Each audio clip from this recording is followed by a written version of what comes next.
Okay, so let's get started. Good morning, everybody. This is Bob Singh. I also go by Sukhjeet.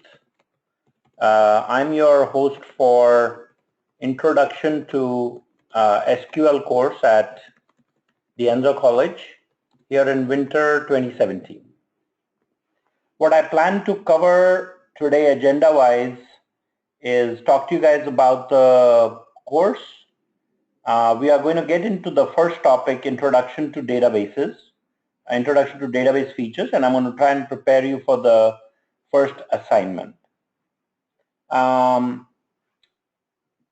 So the class website, so there are a few logistics that I want to provide you with. The class website is apjava.sukhjeet.tv. If you have access to this link, you'll pretty much have access to all the things you need for the class content and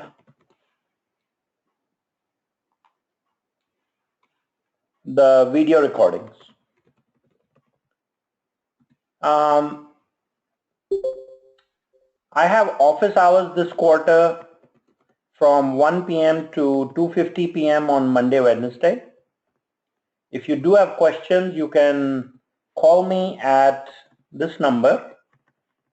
And if I don't answer, kindly leave a message and I will call you back. This is my office phone.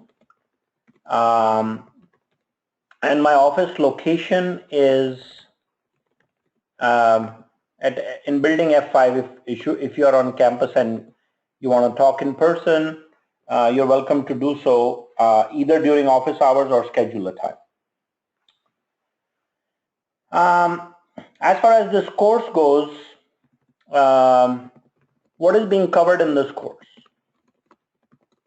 So let me start with the course content. So I'm going to cover introduction to relational databases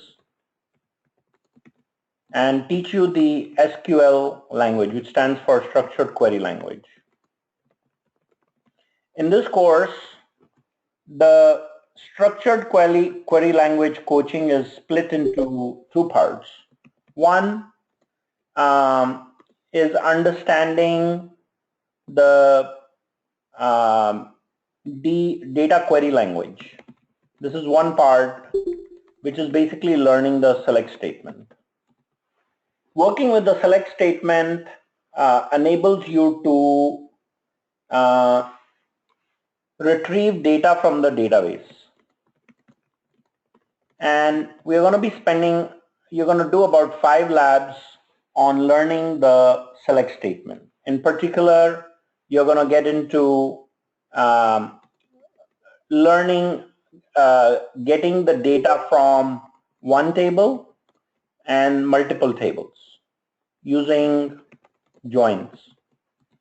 There are many other features that are there in the select statement. So like working with a group of data, working with SQL functions. So we're going to do about 5 labs, which is basically before the midterm. You're going to learn the data query language, and also we are going to focus on learning the data manipulation language, which stands for DML. So just to kind of spell that out, and all the notes I'm typing, I'm going to post them for your reference later. So you'll get a copy of this. Data manipulation language. So this means insert, update, and delete statements. You'll learn those. We're also going to focus on learning about database transactions and how to use these properly with SQL. Then after all this, you'll take your midterm, and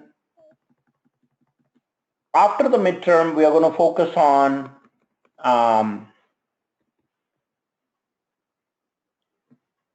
starting to learn the data definition language. So this is create and alter statements. The create and alter statement is used with creating tables, indexes, synonyms, constraints, and views. These are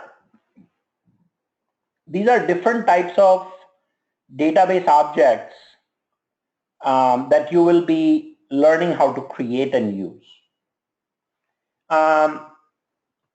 So in one lab assignment, in lab 6, you will create a database schema. You'll create a database schema and followed by using create and alter statements to implement. You'll use create and alter statements to implement the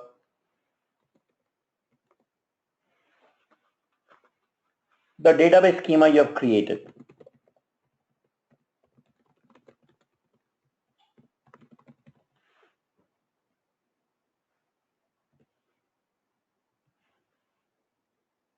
And after this, we are going to spend a little bit of time on learning database utilities, which is like doing database import export, using a utility on how to load data in the database.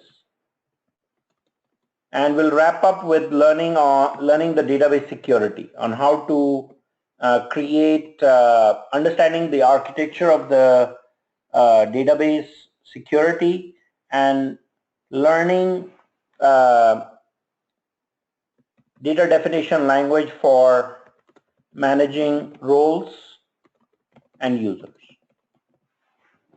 So that's the entire structure of the course. Does anybody have any questions? Of course, please let me know. And if you just walked in, the request is to type any questions you may have in the chat room, and I'll gladly answer those for you. All of this information is provided in the syllabus as well. There's a textbook that you need to get, which is the link for that text is actually on the very top, right here, SQL Queries for Mere Models. And you can go and work with this text in the course. From a grading perspective, which is something that is important for all of you to know,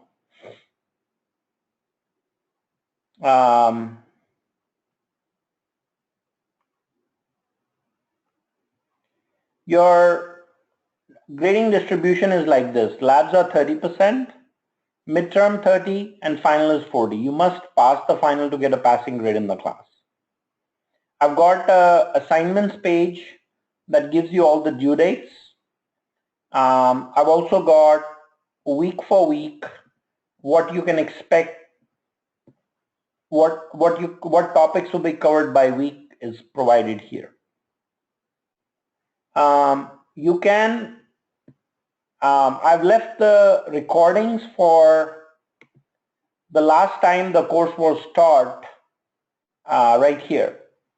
But what I'll do is I will post the recording links for this quarter also in the same place. I'm going to leave this out there in case some of you are working ahead or you want a different perspective on the same topic from the past quarter. Definitely refer to the videos from the prior quarter. There are two accounts that you will need to work with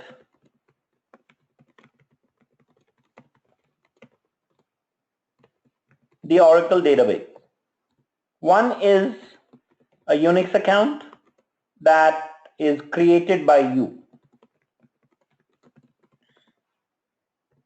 And the second one that you need to work with is an Oracle account, which I will create for you.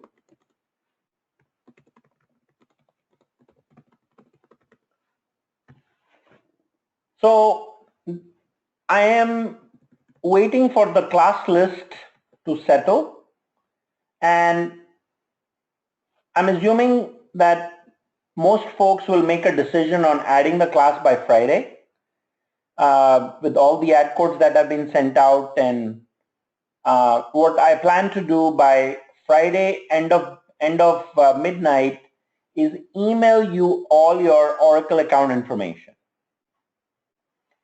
Now, the next question that will come up is how do I create a Unix account? So for that, I have copious instructions on the website under accounts area. I also have some videos that you can watch, and I will basically say in a nutshell that if you need assistance in accessing the database and you need one-on-one assistance, I'm happy to provide that. You just have to ask for it. But which basically means that I'll sit online like this for 15-20 minutes and walk you through the process for accessing the database, because this is one critical thing you need to have at your disposal to do all the homework assignment, with the exception of homework 1. So no need to rush into this like today or tomorrow, but definitely take the time to create your account, which is very easy. In fact, to create your Unix account, you simply go to cis.dianza.edu, and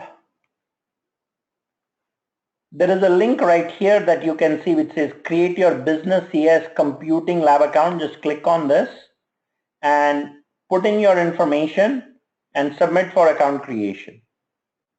And that will take care of the Unix account creation. That's how easy that is.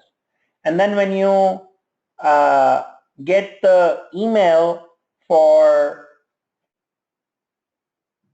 the Oracle account info, then you can follow the instructions in this video for logging in. And if those instructions or these things do not work for you, then you can send me a private email requesting help, and I will get online and walk you through with accessing the database.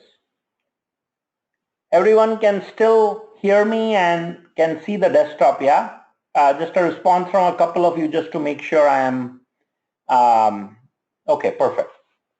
Does anybody have any questions so far? Because this is, you know, I can't see you guys obviously, but I just want to make sure that everyone is doing okay.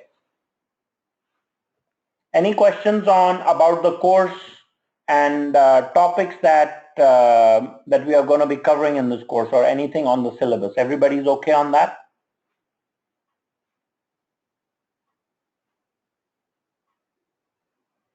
A response saying, oh yeah, will be great from each one of you, if you can. Okay, so we'll move along.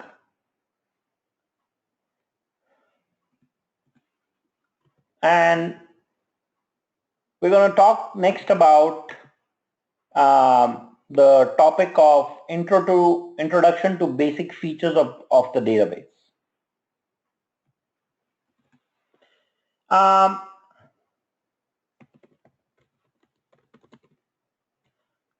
think I should talk about how to succeed in this course. So, attending lectures. Now, this is an online course, so I don't expect you all to attend the live lecture, but I am going to be giving a live lecture, so having some audience is obviously going to help me, right? But you can decide as you see fit on uh, attendance. So when I say attend the lecture, that means either watch the recording or attend live lecture. So the live lecture will be always on Tuesday at 9 o'clock? I'm sorry, if you have a question, I request you to kindly type it in the chat room if you don't mind, please. I would appreciate that. I requested that early on. If you have a question, if you can please type in the chat room. Because my sound is muted, so I'm not able to hear everything you might be saying, and I want to provide you with a very clear answer. You can send a private message in the chat room. So you can either attend live lectures or the recording. Now the question is, well, what if you have questions? So I'm going to sign all of the folks to a support group on Piazza.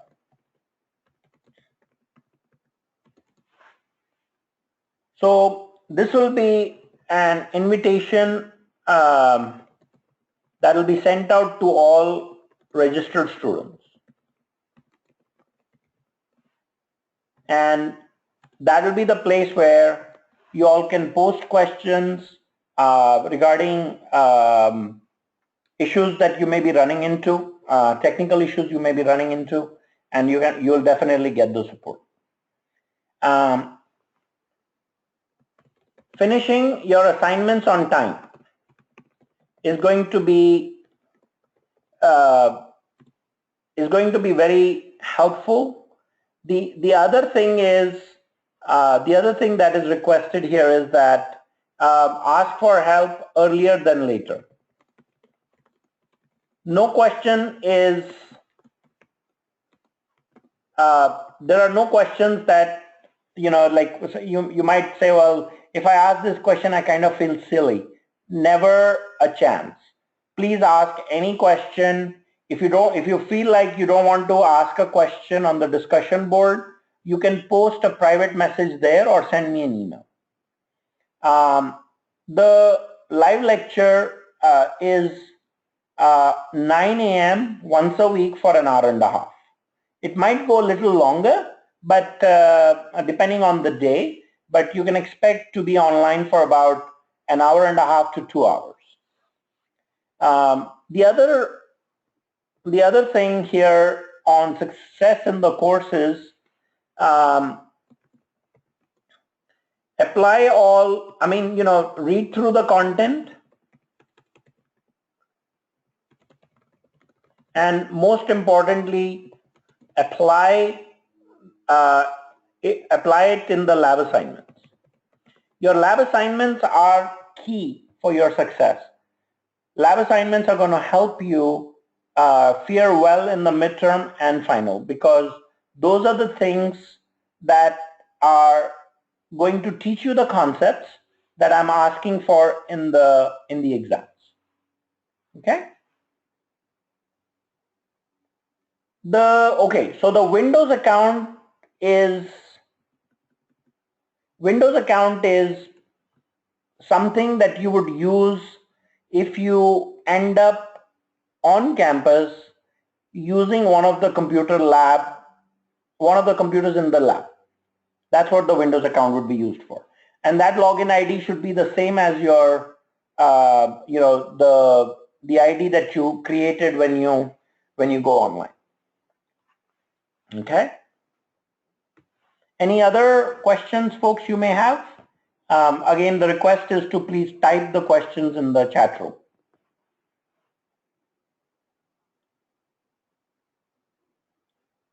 Okay, so we'll go through the first topic, and the goal is to prep you for the first assignment.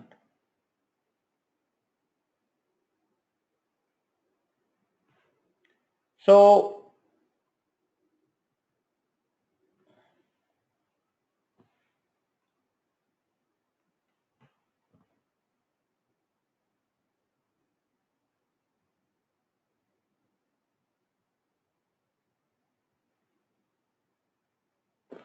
Okay, so database basics. So after we are done with this particular topic, you would have learned all of these elements, like the basic features of the database, the different types of files. I mean, these slides are also your notes. So I would request browsing through these slides to understand some of the content that we're going to be covering. So a simple data storage system is when you can create new records, delete records, update or retrieve records. And there are different types of languages that can be used. So we can either use a third generation language like C to interact with the database, or we can use fourth generation languages like SQL or Java to interact with the database.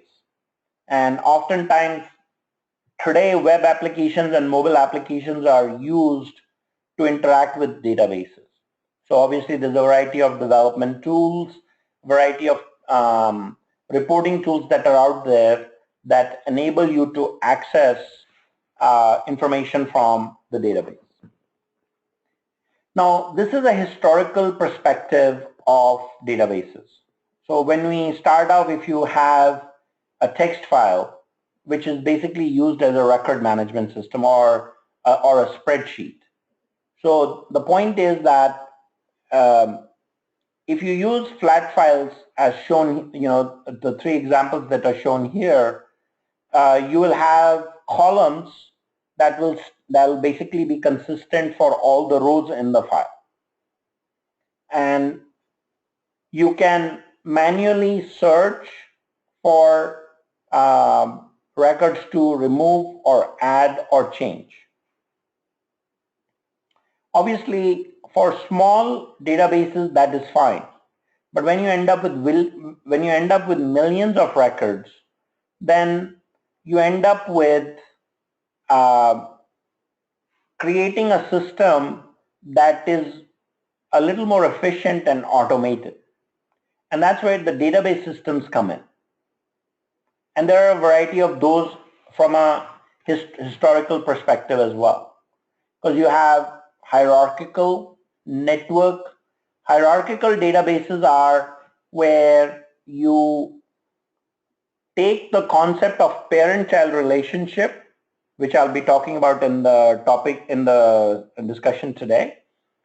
You take parent-child relationship between different types of records and put them in separate files. And when you take, so for example, you can think of products and orders. So we can create a relationship between products that are ordered and put those in two separate files and try and create a hierarchy between products and orders. And then when we put this kind of a relationship on a network-based storage system, that becomes a network database. Now, there are issues with working with such files. And so what we do is we try and what those issues are will be covered later in the discussion. And for that reason, because of the inefficiencies in such database systems, we end up using relational databases. Relational databases are where the database system can manage the relationship between the different parts of the database system. And then when we end up using object-oriented programming concepts for everyone is now at the money save.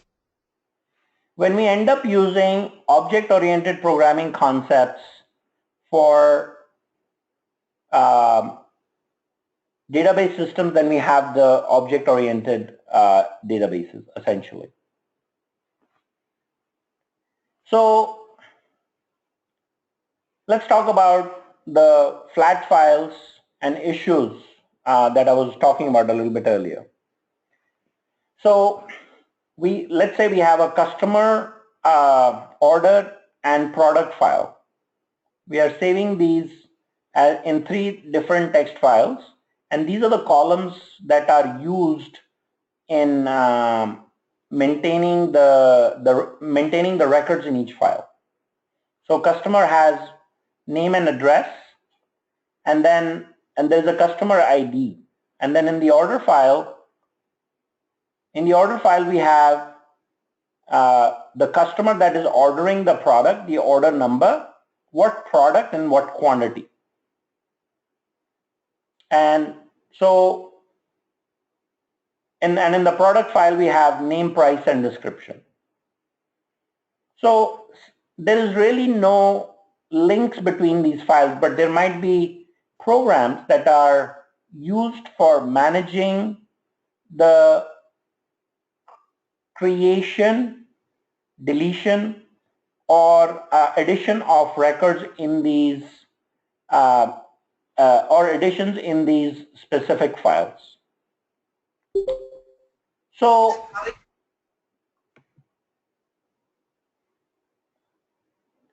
when we say remove a customer, because there is no linkage between the files, if we remove a customer, we can go in the order file and still add a record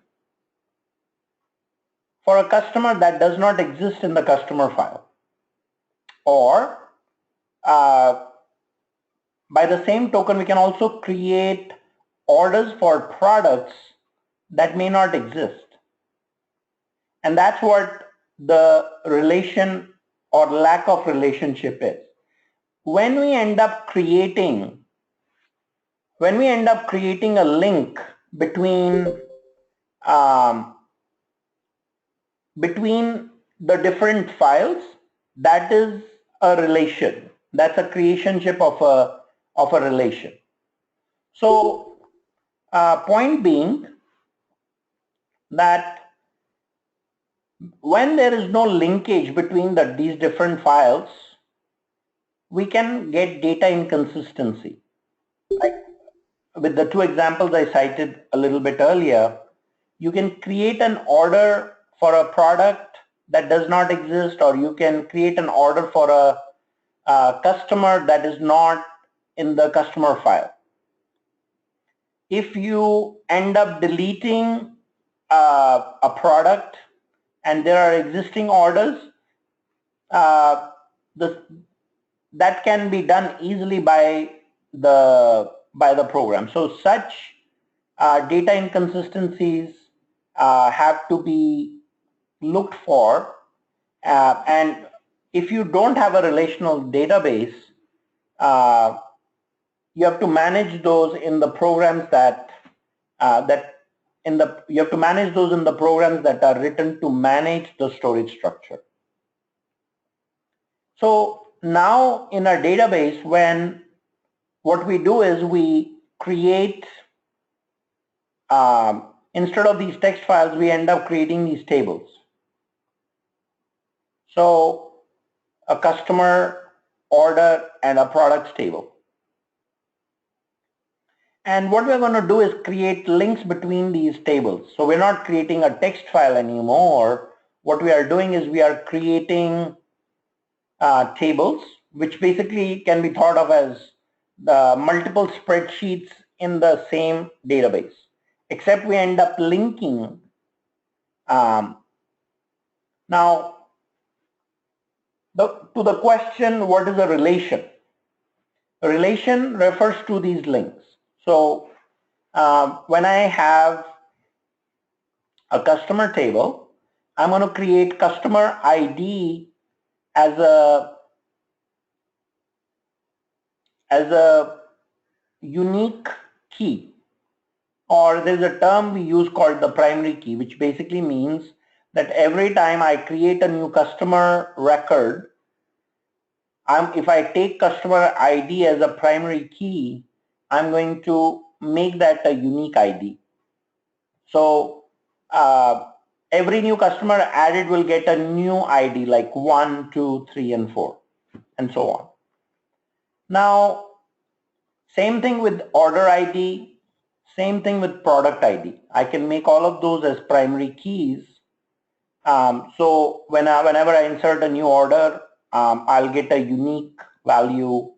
Whenever I insert a new product, I'll get a unique ID for that product. Now, I can link the customer ID to the order table. So what that means is that when I create this logical relationship between file, if I go in and try to delete a customer that has orders in the database, the system will not let me delete those orders. Same thing with product ID. I'll make product ID reference in the order table. And if I try to delete a product that has a pending order, the system is not going to let me delete that. So to the question of what is a relation, I hope this slide helps with the understanding of the definition of a relation. And if not, please do let me know. So we end up creating these relationships.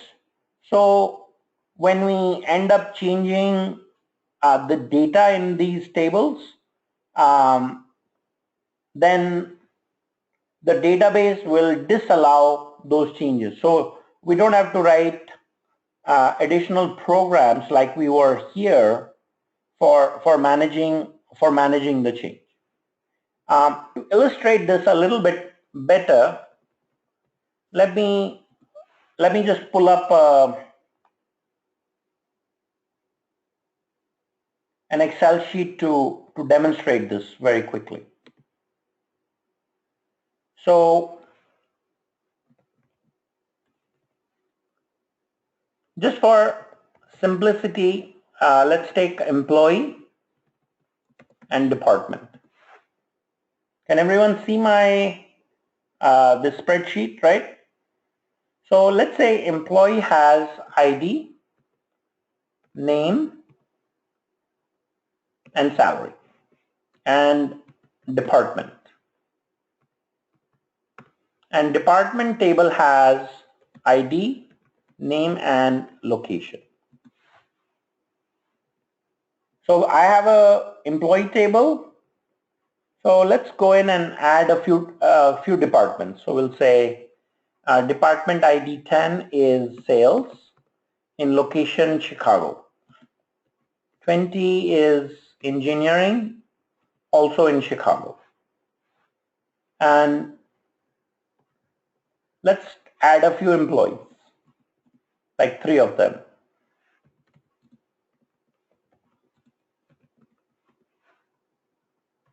And we'll assign them their monthly salaries.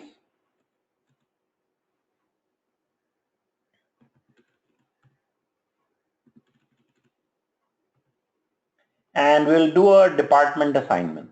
So here you can easily see that, let's say Bob is in engineering, Sally is in sales, and Harry is also in engineering.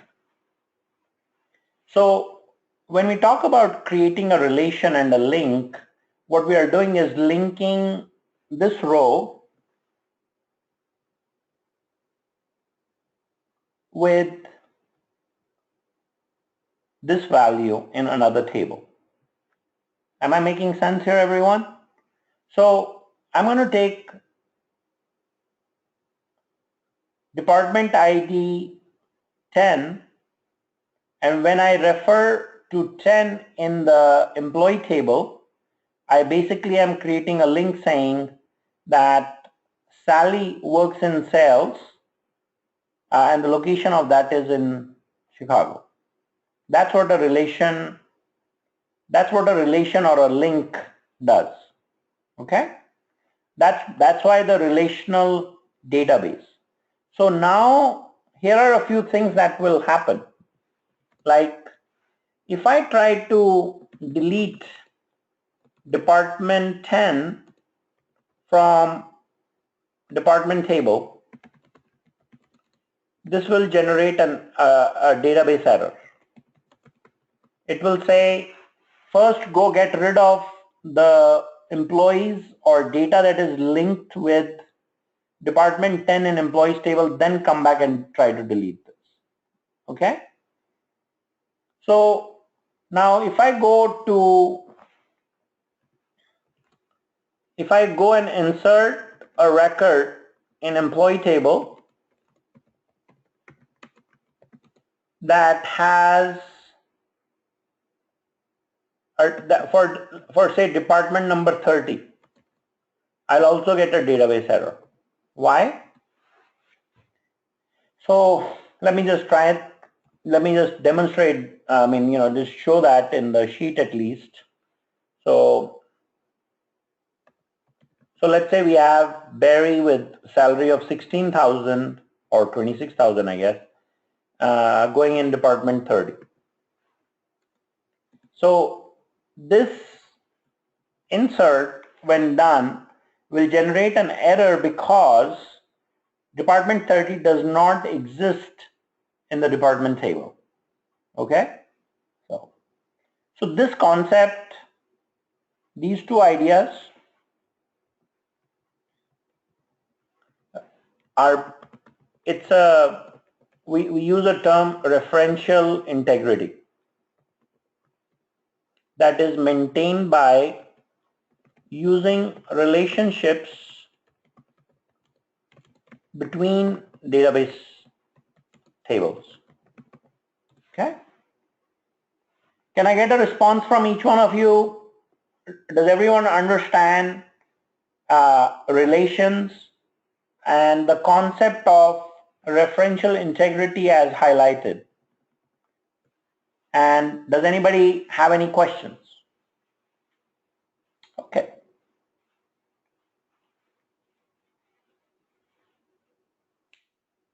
All right. So we'll move on. So that's what we are trying to do with relational databases. So we're going to learn some basic information about these statements, like the, how to get data from the database, how to insert, update, and delete. Now, I'm going to cover some basics quickly, but we're going to spend a fair amount of time on the select statement, so please don't feel that this is going a little fast or overbearing, because we're going to be able to go through this stepwise to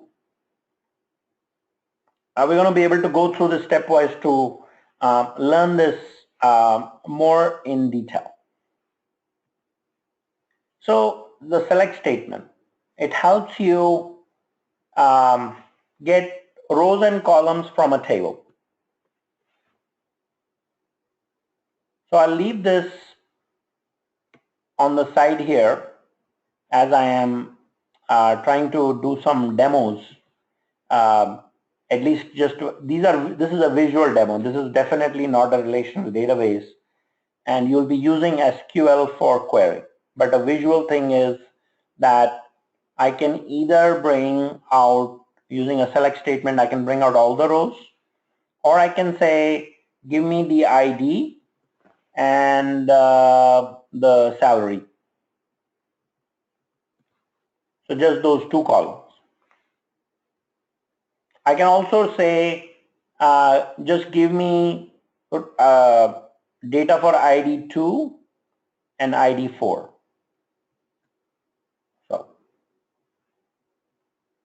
And that is done using the select statement. So we use the word distinct to get only the unique rows. And we specify, we can use the letter asterisk as a wildcard to select all the columns, or we can name specific columns using the comma operator, and then we say from table. Now, obviously, how does that work? So, if I was working with my employee table, which is named EMP, so allow me to rename that. if I say select star from EMP, well, that's going to give me everything. Okay.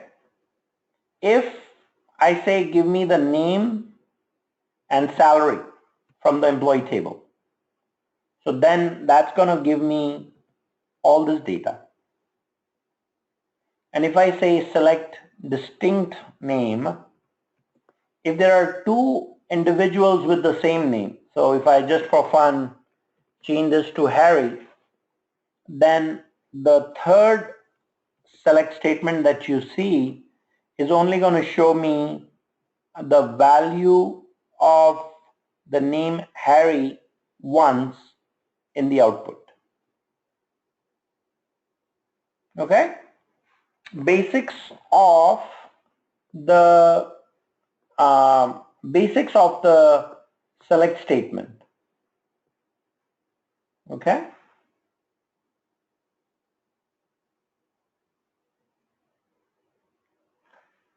Any questions so far?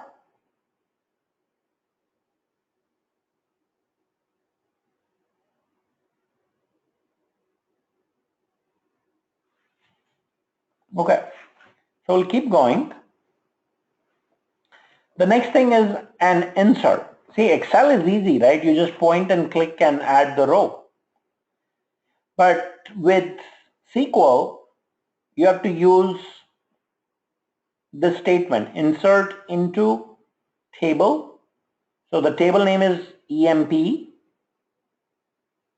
And then we put in the names of the columns. So anything that is in rectangular brackets when we are trying to describe the syntax, those are optional values. And then we use the term values and add a bunch of values. So table is the name of the table. Columns, specifying column names is optional. And values is the values you're trying to insert. So there are different ways of using the insert statement. If it turns out that I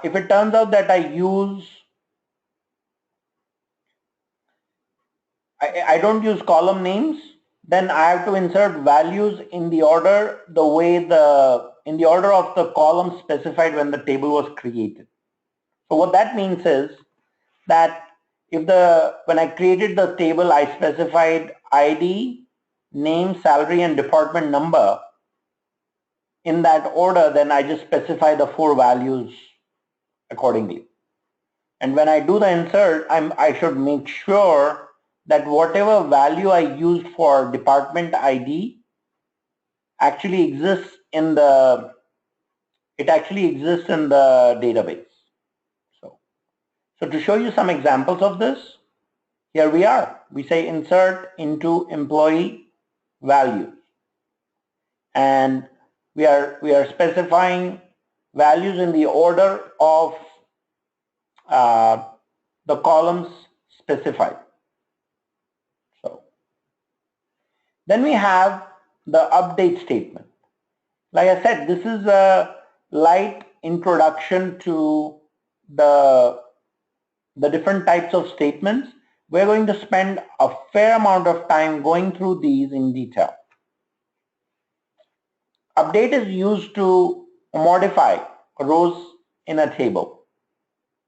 So you can say update table and set column equal to value, and you can specify multiple pairs of column and value with a where condition.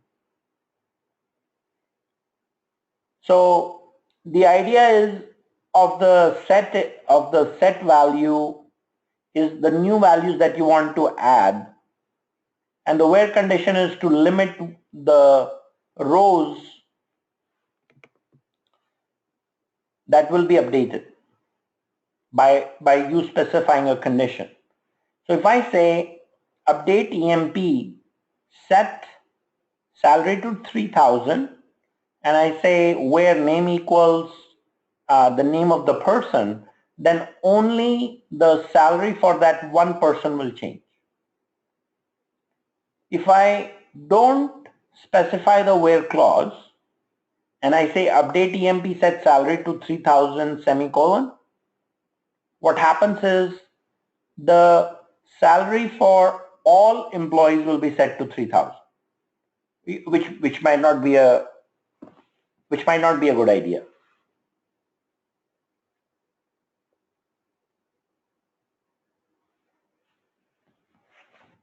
Okay, so the last DML statement intro.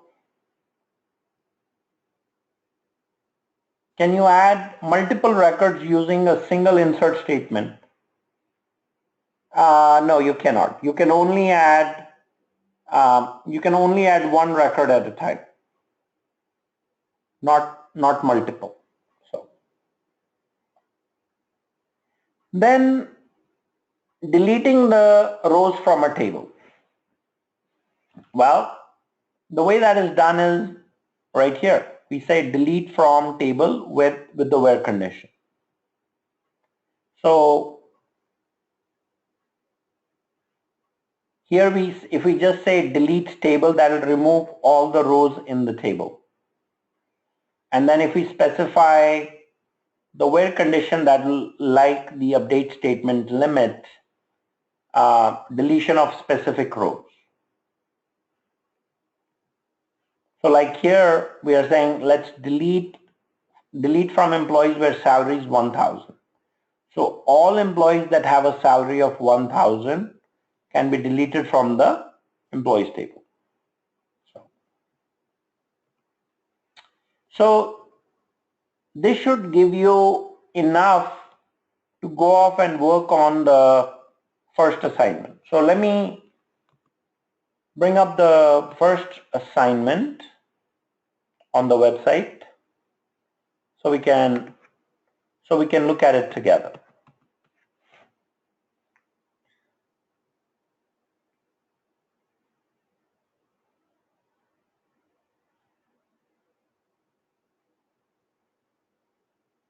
The first assignment is a little theoretical. It's asking these 4 questions. What is a primary key and a foreign key? With a detailed explanation, and then the implications of using these keys in different tables.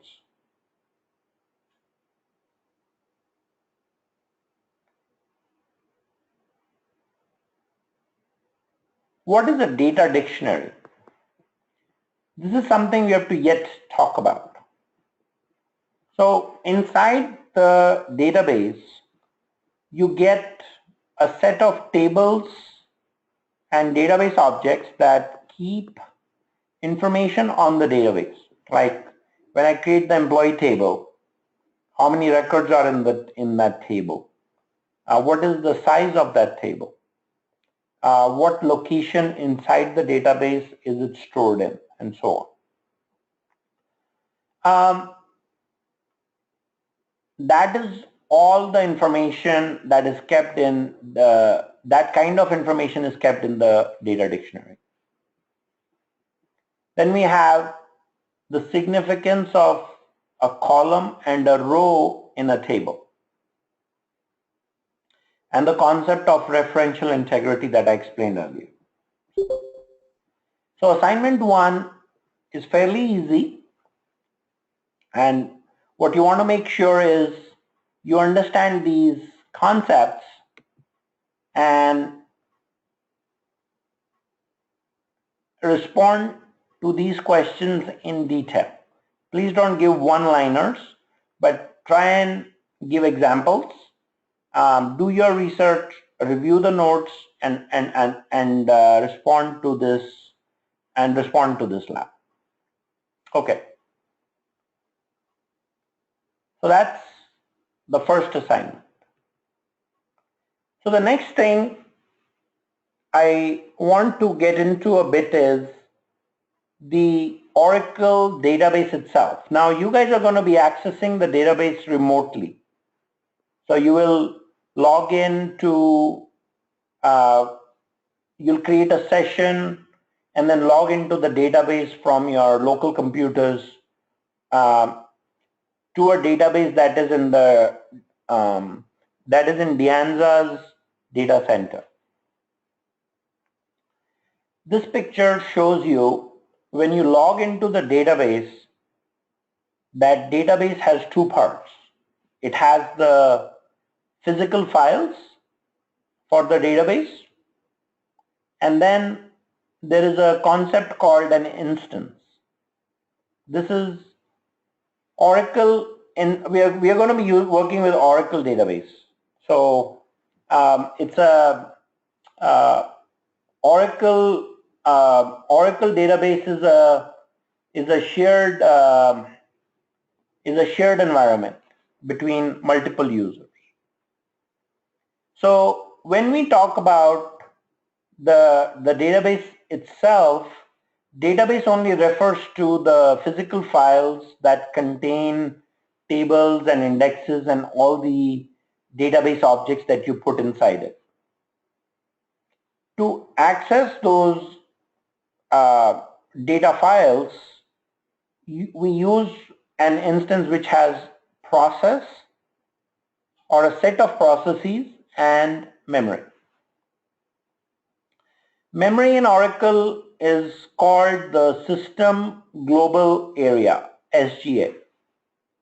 There's also one part of the memory that is used by the processes. It's called the PGA, the Program Global Area.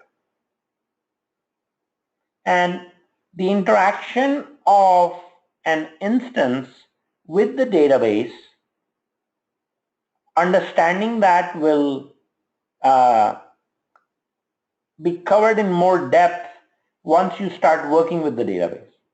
So some of the slides that follow are talking about the technical architecture of the Oracle database. So it's a good idea to go through these slides,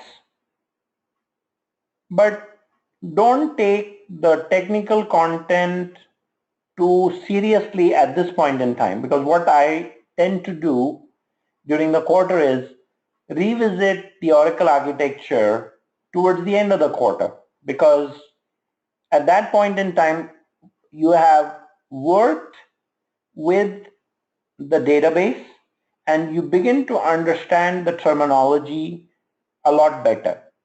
If today I try and say, let's go out and learn all the technical terms in the Oracle architecture, then that just becomes, it's throwing a mountain in front of you unnecessarily. So I hope you understand that positioning and work with me. Just glance through the concepts and try and understand whatever you can. If something doesn't make sense, don't worry about it, because before the end of the quarter, I'm going to go back and look at the architecture in more depth. So what is being covered here really? Well, we're basically saying that you have a bunch of files in a database where tables are stored. Now, if I am running a query to, run a report, I am going to run a SQL query on the database, and from the database, the data will be loaded in the instance, like in the memory, and then I'll basically go back and retrieve it.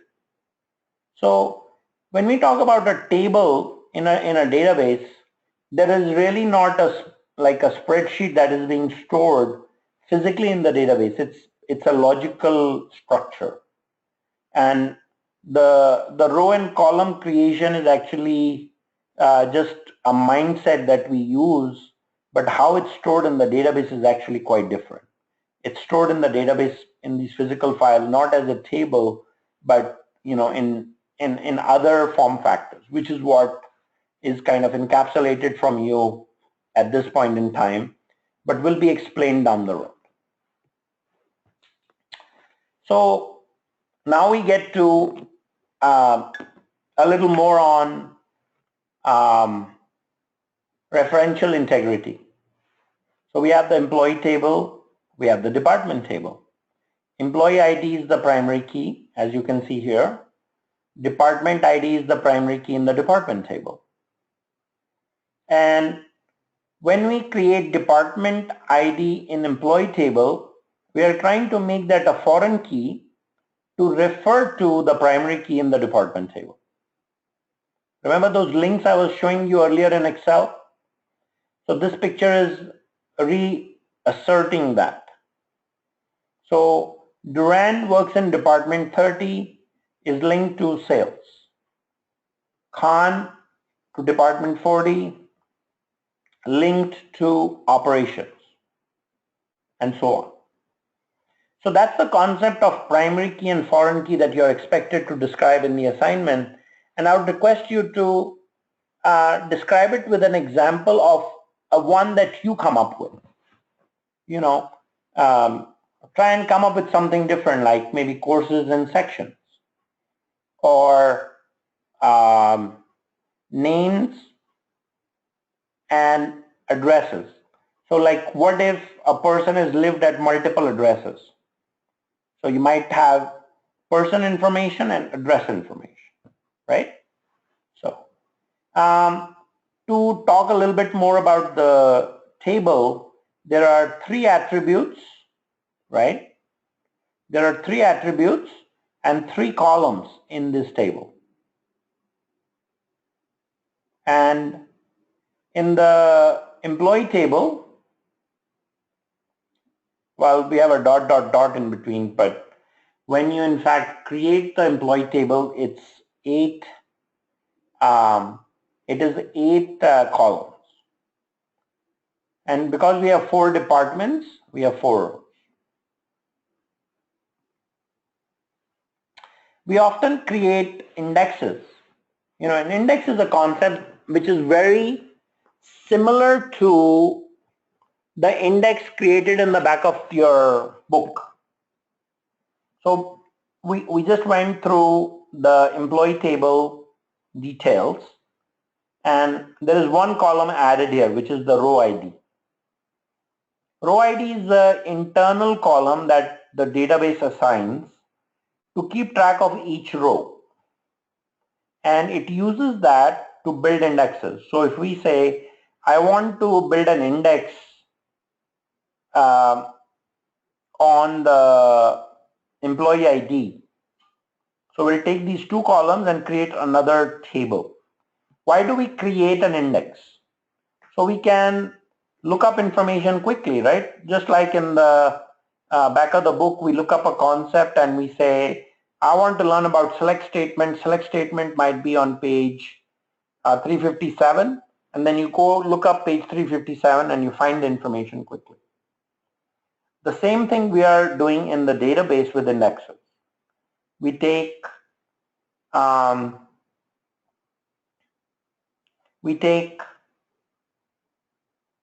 the employee ID, we find the row ID, and employee 100 is row ID A4, and we just go grab the values in the row ID A4. Okay. So we have tables and we have indexes. And there's also procedural objects. So inside a relational database, we can have there's a programming language called PL/SQL, which is another it's a programming language that is used inside the database for writing code. So we can write methods and procedures to access the data from the database or insert data in the database. So this is just to show that in addition to working with SQL, you can also, in addition to working with SQL, you can also work with a programming language to create procedural objects to work on the database. Kind of a handy concept, right? Now, how does the communication with the database work? Well, this is how we write SQL. So once I give you your database login ID, you'll write a statement like this and you'll hit enter and then you'll get a result like this. So what happens is once you're logged in successfully, a message goes to the database to run the query and it returns a nicely formatted report with the result after the database executes the statement.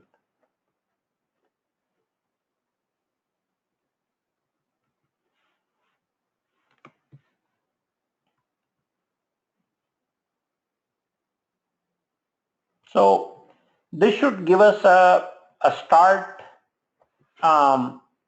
to working on assignment 1, folks. I want to point out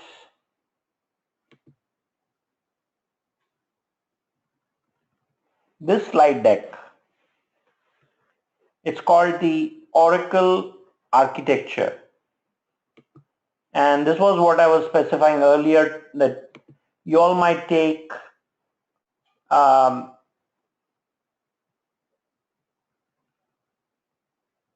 glance at this as a starting point, because I'm going to come back to this in more detail. So this gets, when we start looking at Oracle architecture, we start talking about how the storage system is organized, how the memory is organized, and how all the processes are used together to work with the database. Let me bring up one picture that kind of brings all of that together, in my opinion. This picture right here. So this shows you the memory. All the small squares are different processes that are used, and all these cylinders are showing you the different types of files in the database. So please glance through this so you all can get an idea of the terminology, right? And what will happen is we'll go through the course starting with learning select statement, and then insert, update, and delete, and then create an alter. So then by the end of the quarter, we'll come back and look at this, and it will be a lot easier. It'll be a lot easier to understand, right? So this is where I'm going to stop for today. Does anybody have any questions that I can help address? And I welcome your questions in the chat room if you don't mind.